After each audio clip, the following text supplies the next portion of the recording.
live. Yeah, yeah, we going live. Hey, hey, we going live.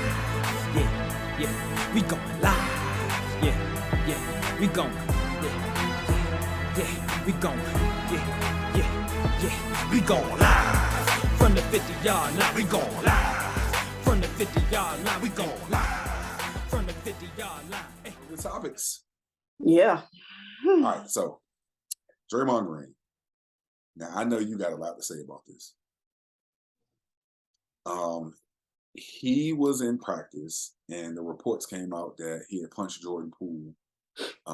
But it sounded kind of just like some stuff that usually happens in, a practice or a locker room. And so until we saw the footage, we kind of just had our own picture in our mind of kind of what happened. Mm-hmm. After seeing this footage and seeing exactly what happened,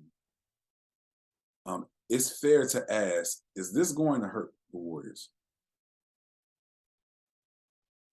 I certainly hope not. Mm-hmm.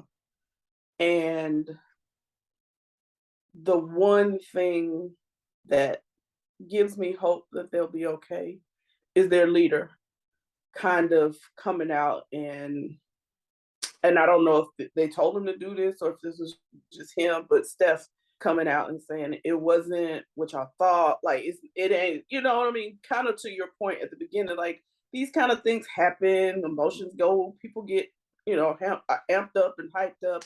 And of course we have seen Draymond have, how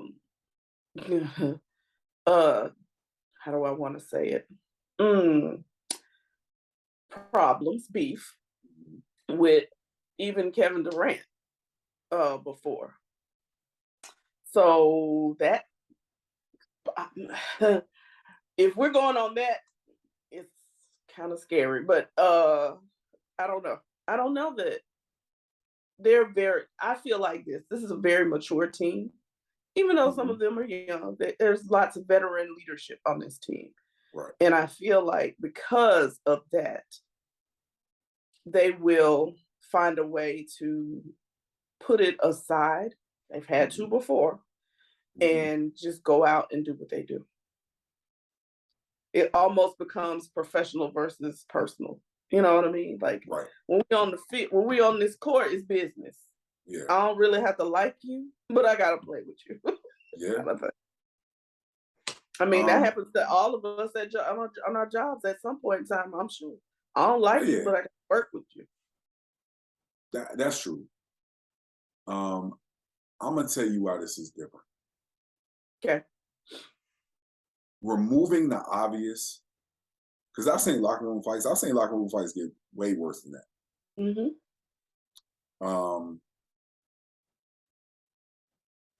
But we as men, we can fight, shake hands, and be friends afterwards.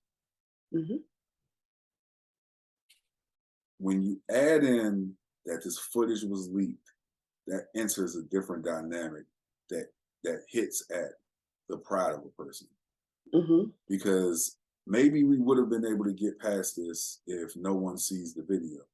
Right. But now everybody is commenting after having seen the video, and I'm talking about everybody in the NBA. And Jordan Poole is going to have a very hard time with this for a long time. This isn't something that's going to leave the media cycle immediately. This is going to be talked about for the duration of the season. And from this angle, Jordan Poole is going to be up for an extension at the end of this year. So is Draymond Green. Now, Draymond Green has a player option for the following year. Okay. I see the Warriors trading Draymond Green. And I'll tell you why. His antics, now they won another championship, and I get it. His antics caused them Kevin Durant. At some point, your antics are a little more than what you're worth. I think that Jordan Poole has proven that he's a bona fide star in this league, and you were going to have to choose between the two of them anyway. It's probably best that you get something for Draymond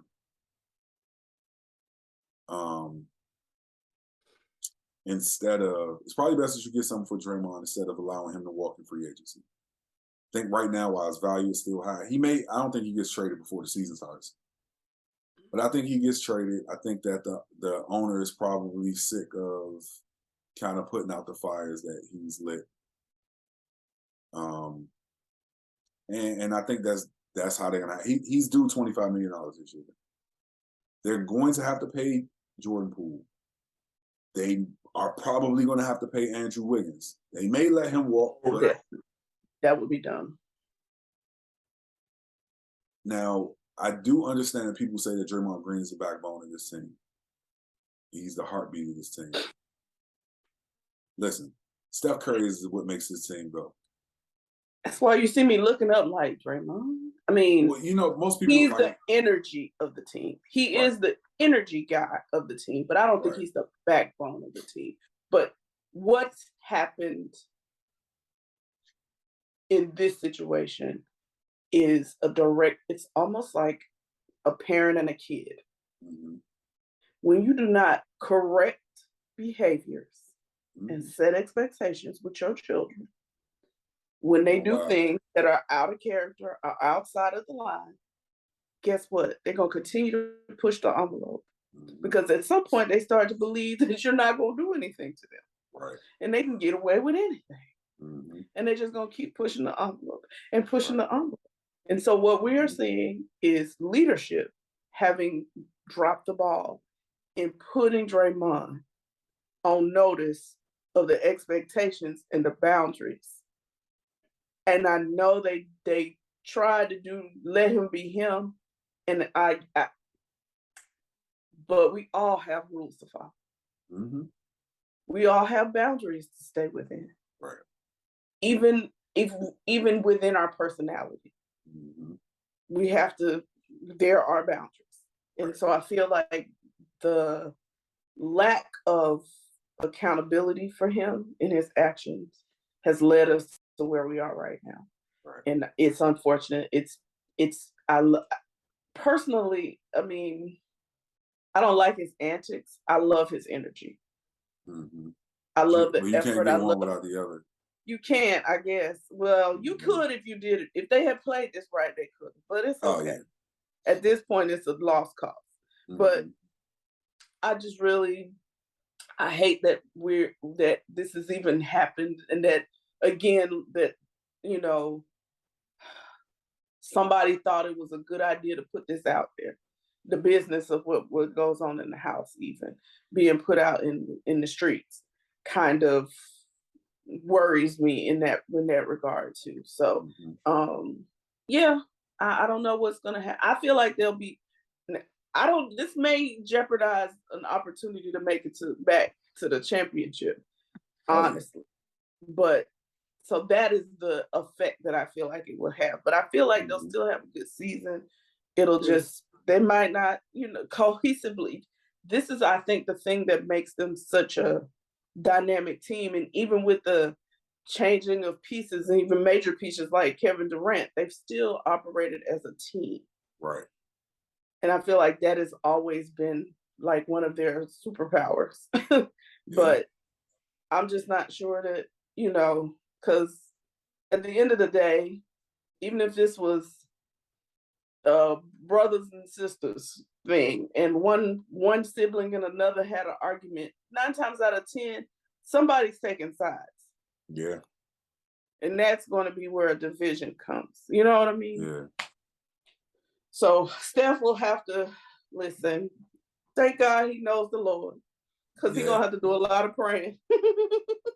A lot of praying, a lot of media. For his team to kind of be that glue to bring them back together for real. I'm going to tell you the added layer to this too, and then we can move on.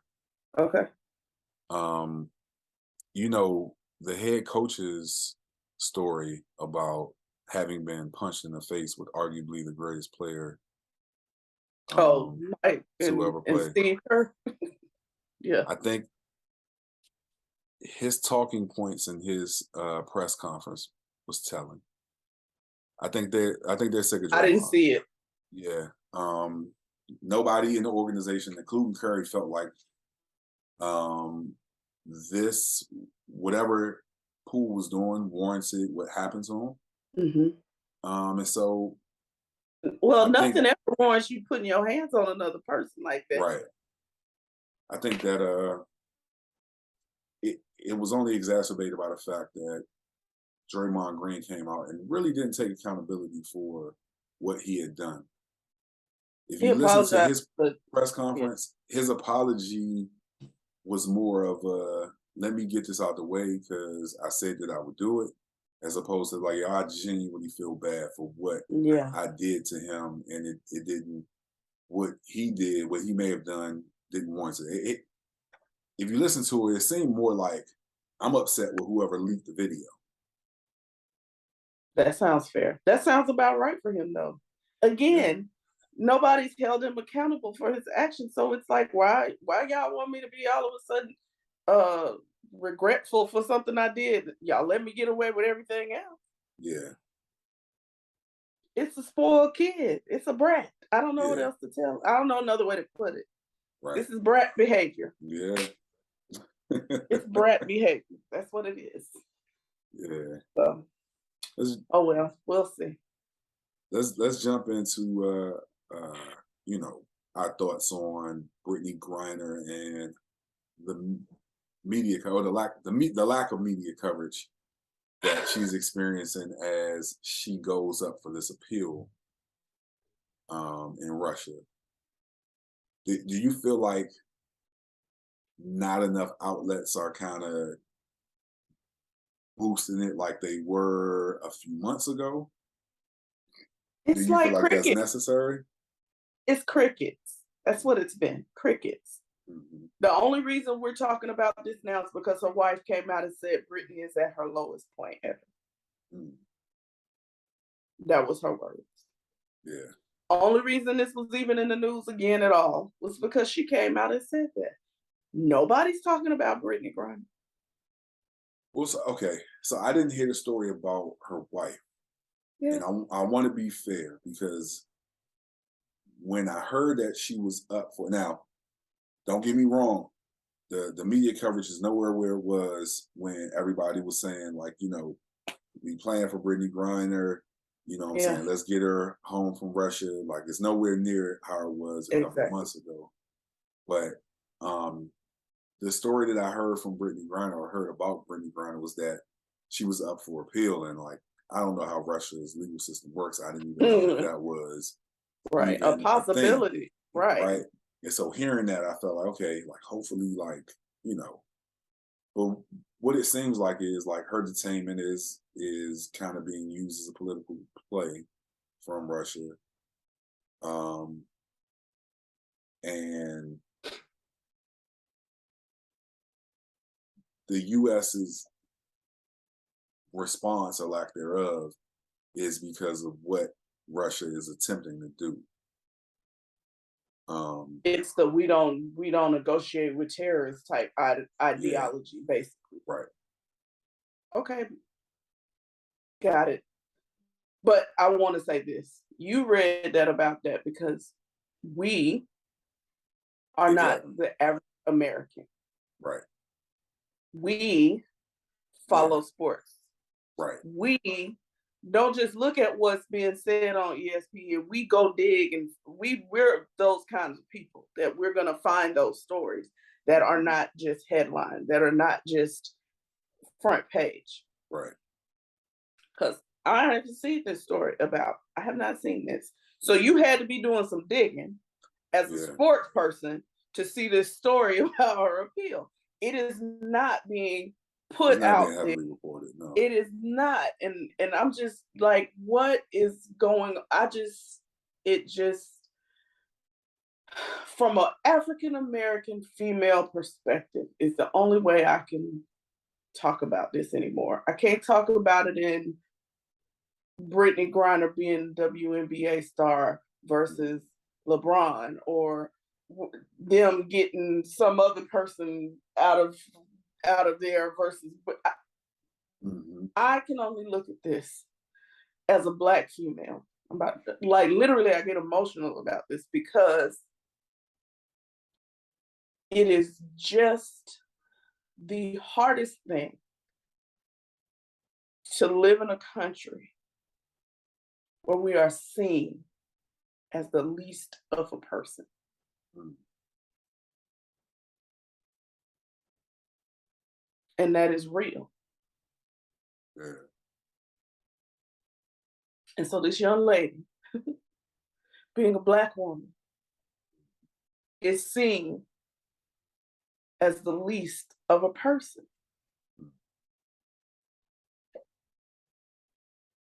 So no effort, little effort, little to no effort, whatever you want to call it, Mm-hmm. is put into it because she's just a Black woman from America. At the end of the day. Do you think that if this is Sue Bird who's over there and they're using her as like a political ploy or a political play, excuse me? First of all, she would have been gone before this war started.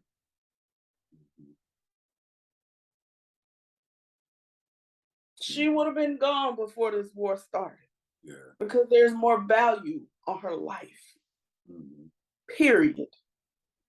Are you saying that our country would have done more for her? Yes, absolutely. The outrage in the country would have been more. And we all know that we now are a society that is dominated by pressure and cancel culture and culture, period. And so a white woman being detained in Russia on some pretty flimsy stuff would have been outrageous. And people would have been outraged and offended. And it would have been like, what are we doing to get her home? And all of that would have taken place. But only the people who are Black woman allies were outraged and outspoken about Brittney Griner. Yeah. And guess who most of them are? Other Black women. If Sue Bird's wife was on television crying about her wife being in this horrible situation, listen, the empathy and sympathy that would have been felt across this country would have been, that Biden would have had no choice. But whatever that meant to get her home. So I'm not suggesting that all of what you said isn't true. You know what I'm saying? You know how I feel about Black women. You know what I'm saying? You know, I see a lot of the same things that you see. I think in this specific instance, looking at what Russia is asking for in return for her,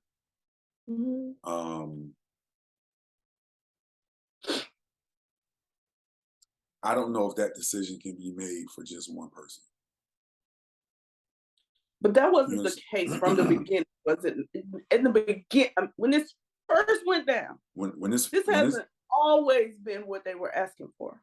No. So they took their time to decide because they weren't going to let her go just immediately. And I don't think anybody in that position would have just been let go immediately. I think that Russia would have still gone with the political play because they don't care anything about what we got going on over here. Like, oh, they don't. I know that. It's not them, it's us, but for sure. Yes. Right. And so in negotiations, they would have took the long game too. Like, okay, we're gonna let her sit over here for a while. Now, we're gonna see how much pressure you guys get to get her out of there. But this is what we want. Now, apparently what they want is they want some of the sanctions to be taken off of them. Those sanctions weren't on when she went over there. Huh? Some of those sanctions weren't on when she got arrested. Well, those things kind of coincided with each other. And I think the biggest thing the biggest thing was this. I don't even know what to call him, but he's pretty much an international like hitman slash. Oh yeah, the mercenary. Mercenary. Yeah. Yeah. Yeah.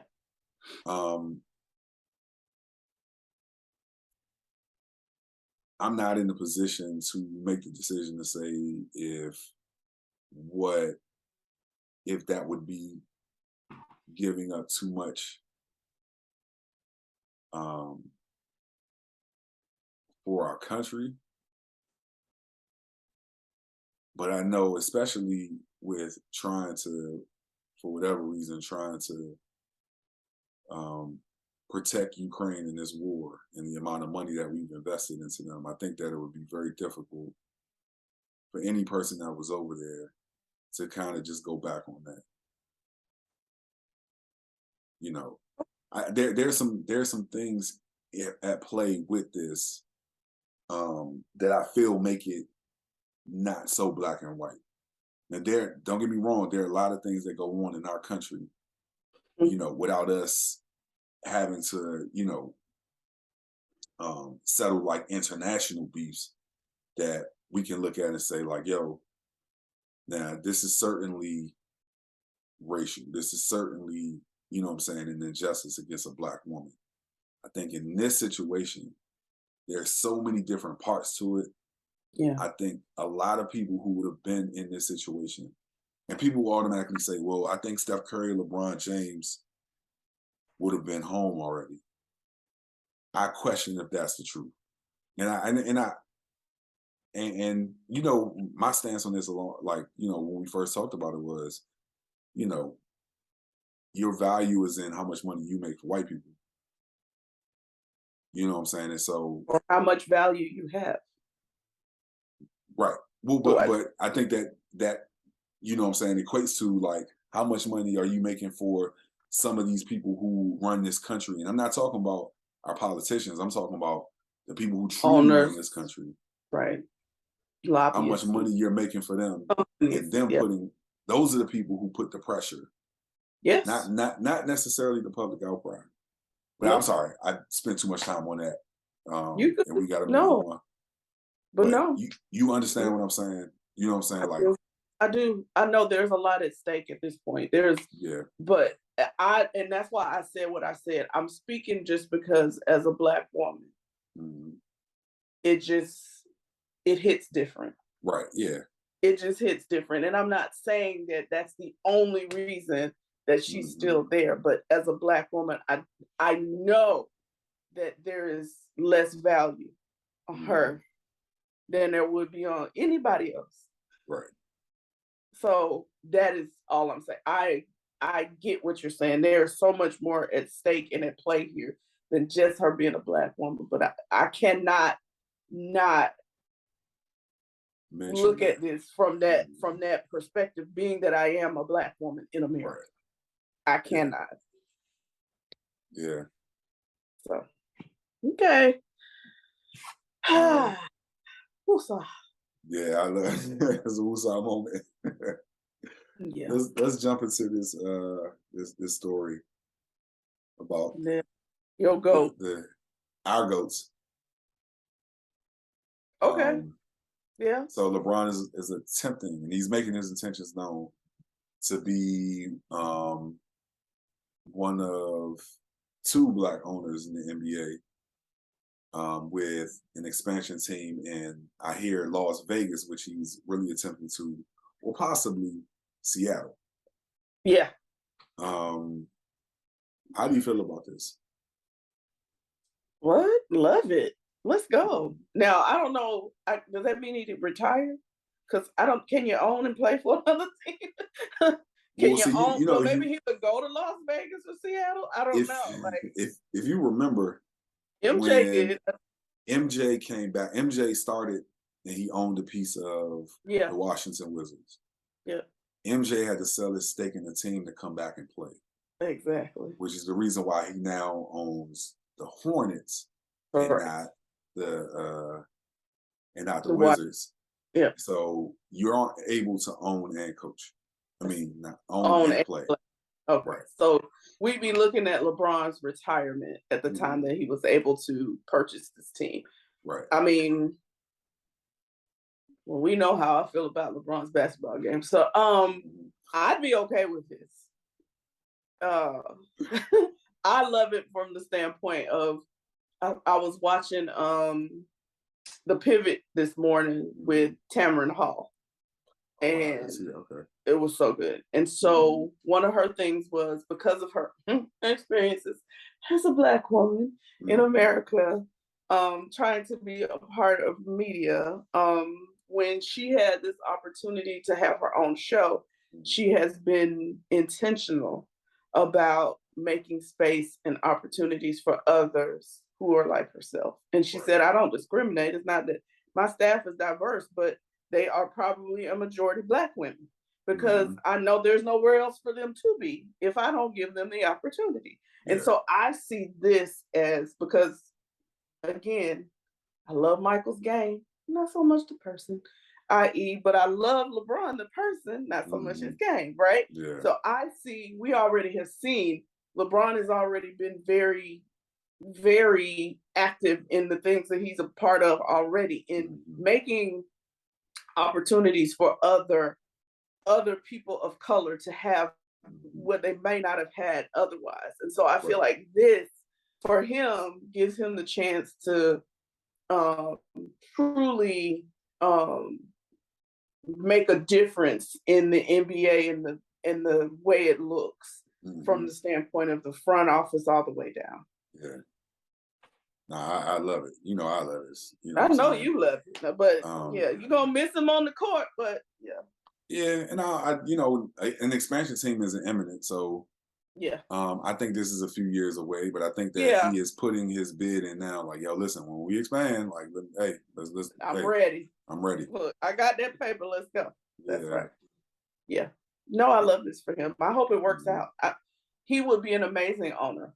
Yeah, definitely. He would be an amazing owner. I think he would change the whole landscape of what even ownership in professional sports, not just basketball, but professional sports, what it looks like, because he has the natural ability, and he's almost like, I mean, I don't know the ins and outs of the Mavericks team, but like a Mark Cuban type. Yeah. A player's owner. And I love that. I would love to see that for him. Yeah. Good stuff. Right. Now let's jump to this Deion Sanders story, because I saw it this morning and I was disappointed. This was disturbing. God dang. You know what? We'll start with that. We'll start with that part. We'll start with Deion Sanders. And he's always mic'd up, which is a good thing, because we probably wouldn't have known about this. Always got somebody following him with a camera. Exactly. And so he was coming out doing his customary lap around the field like he usually does. And that was mentioned by Eddie Robinson Jr., who is the son of famed coach Eddie Robinson, who was at Grambling State for all of those years, coached so many great players. He's a legendary coach. And he mentioned that in the press conference. But when he mentioned that, no one had heard this audio yet. So the audio came out where he was doing his lap, and he had to kind of make his way between the Alabama State players, because they had kind of taken up part of the. They were in the out. They weren't on the field. They were kind of like in the on the outside of the field. Right. Yeah. Well, no, some of their players were on it, because he made the decision to go around, because there were a lot of their players that were right there in the end zone where he would have gone. So he ends up going around, and you hear a player, and I won't repeat what he said, but he was pretty much cursing at him and disrespecting, you know, someone who, you know, most people view as a legend in football, you know. Forget that he's the coach of the other team. Of the other team, yeah. Forget that. Like, who cares? We're not talking about Deion prime time. We're talking about Deion, head coach of Jackson State. That's it. That's all that needed to be said. Right. For you not to be disrespectful and cursing at him. Well, I mean, the fact that he is a man, You know what I'm saying? Like, and what you said was disrespectful. But I think, and this is why I can't separate Deion's legacy and kind of what he's been doing at Jackson State. That's the other part. You wouldn't have this shot to be where you are right now, probably, without him doing what he's doing. What are you talking about, you disrespectful little snot? That's how I feel. I'm sorry. No, I'm with you. A rising tide lifts all boats. Before Deion Sanders had come to Jackson State, the SWAC and all of Black college football wasn't getting the type of recognition that it's getting right now. And so I understand being a competitor. I understand being at the point of feeling like, hey, this guy, he's coming into the conference and, attempting to outshine us and whatever. But at the end of the day, when you sit down and think about it, there still is a level of respect that you should have for, one, a man, two, an adult, the opposing coach, and three, someone who is helping to raise the profile of all Black college sports and all Black college programs. And it was just disappointing to see that. You know what I'm saying? It was disappointing to see that. And then to take it a little bit further, when you look at the post-game interview of the opposing coach, Eddie Robinson Jr., and some of the things that he had said, first him deciding not to embrace Coach Prime after shaking his hand and kind of doing like that public spectacle. I get it. Shake his hand and move on. You know what I'm saying? You don't have to embrace him, but at the same time, again, your father is who your father was, and you know what I'm saying? Like, would you have been okay? That's fine. Right. Your father would not have been okay with that. I just and then with some of the stuff that he said, he was like, he's not SWAC. Yeah. SWAC isn't getting the amount of attention that it's getting unless he's here. And you gotta respect that. It's unfortunate that he doesn't. The disappointment that I have in that program. We went there. Remember, that's where we went and interviewed Coach Flea, who now happens to work at Jackson State. Yeah. I just am. I expect more especially when you are at a HBCU. I don't expect this from anybody, but I would accept this more from a PWI. But